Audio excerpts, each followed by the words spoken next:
I'm here at the Morningstar Investment Conference 2018 with Jonathan Howie from BlackRock.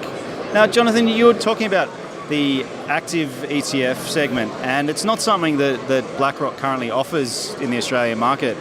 Can you just talk us through what those structural issues that you alluded to in your session just earlier? Yeah, I think the first thing that we would say is that the growth of ETFs generally, both passive and active, is very, very strong in the Australian market, and we expect that to continue. With that growth, you're going to see continued product proliferation. There's going to be more choice for investors on the exchange.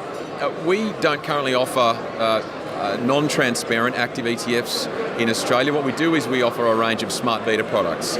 Smart beta really is, a blending of both active and passive, where you get the benefits of outperformance using many of the strategies that active managers have been using for many decades, but it's done so in a systematic way that allows the portfolio to stay transparent. So that's really where we're focusing our energies at the moment. With active managed ETFs that are non-transparent on the ASX right now, we have some question marks about the structure of those ETFs. Ultimately, they're slightly different to your traditional exchange-traded fund.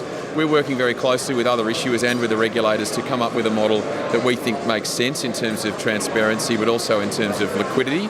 And as we work through those issues, we potentially will look at expanding our product set along active lines down the track.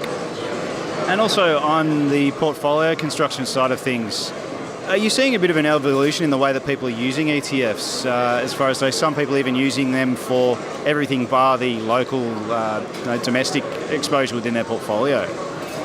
Yeah, that's a great question. It's really indicative of a trend that we've seen as the ETF market's been growing over the past few years. When ETFs got going in Australia, really they were generally being used just to access a particular asset class, like just into US equities or just into fixed income, for example. What we've seen over the last couple of years is self-managed superannuation funds and also IFAs and the advice community generally starting to build entire portfolios out of ETFs. So it's really an evolution in the way they're being used. It very much is horses for courses. We're seeing some investors go from A to Z in terms of portfolio construction just using ETFs. But your question is a great one. Often what we see is investors who might already own an Aussie equities portfolio that they've potentially held for some time with companies that they believe in, they understand the investment thesis, but they're looking to diversify across asset classes and also internationally. And in often cases, using the ETF is the most straightforward, the lowest cost and the easiest way for them to do that. Any advice in this video is general advice prepared by Morningstar without reference to your financial objectives, situation, or needs. You should consider the advice in light of these matters and any relevant product disclosure statement before making any decision to invest.